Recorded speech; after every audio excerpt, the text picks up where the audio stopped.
All right, good morning, Serenity. Good morning. We're here to discuss and identify an appropriate target for your student learning objective for the second marking period. Mm-hmm. So tell me a little bit about the work that you've done on the SLO thus far. Sure. As a PLC, the teachers and I, we've realized that the students understand science at pretty high levels. But when we ask them to demonstrate their understanding in written form, they struggle. And we've applied particular instructional interventions, but we haven't gotten the traction that we hope to get for all of our students. And so we developed our SLO goal with the idea that students will be able to construct an argument using evidence based on a scientific phenomenon. And so we wanted to support our SIP goals also. And so our SIP goals is to improve, or one of our SIP goals is to improve academic writing. And then in addition to that, we want to close the achievement gap. And so when we selected students for our SLO, we selected African American and Latino students because we want to make sure that we're getting them to the performance levels that we believe they should be at. All right, great. So you've identified an area of growth here about constructing an argument using evidence to explain a scientific phenomenon in writing. All right, ties into the school improvement plan.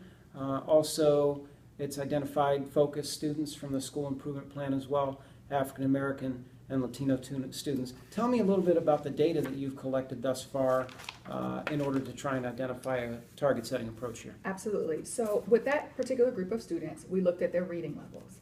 And we collected data on that, and we collected data on their grade 7 ELA final scores. In addition to that, our PLCs develop common tasks. And within those common tasks, we have writing portions. And so we've gone back through those common tasks and kind of disaggregated that data and looked at the writing portion scores of these students. And then finally, we looked at grade 8 science baseline data. So you have a variety of descriptive data and student learning data on these targeted students as the basis of the SLO. This should serve us really well in identifying a target setting approach that's appropriate for students and justifiable as well. Mm-hmm. Tell me a little bit about the approach that you're considering at this point. As a PLC, we feel like we plan and we work to develop lessons that bring students to mastery. And so we felt like the growth to mastery option would be the best because we are expecting all students to reach that 10 out of 10 or 100% goal.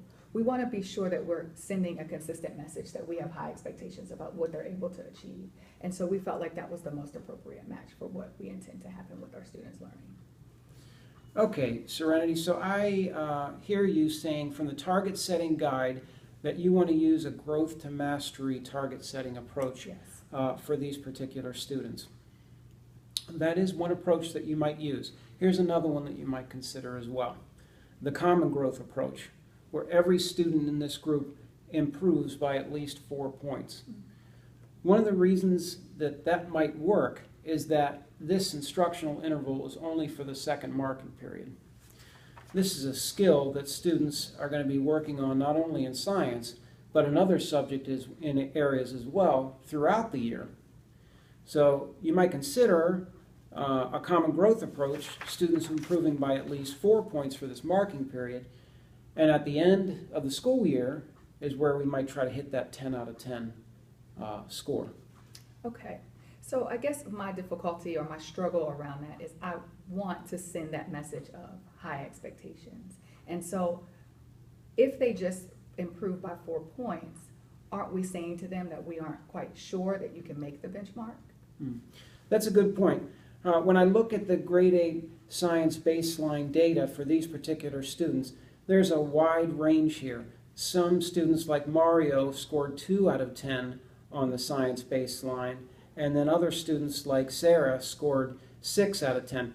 If we set a growth to mastery target for Mario to go from 2 out of 10 to 10 out of 10, for example, that might overwhelm him for a marking period goal. That might be more realistic for a end of year goal, with improving at least 4 points as maybe a marking period goal. And those words "at least" don't limit him to just an improvement by 4 points. It could be that he improves by more than 4 points. That's the ideal outcome for that marking period. But that might be more challenging for Mario, but also without overwhelming him. So that's one of the reasons a common growth approach might be appropriate for this group of students.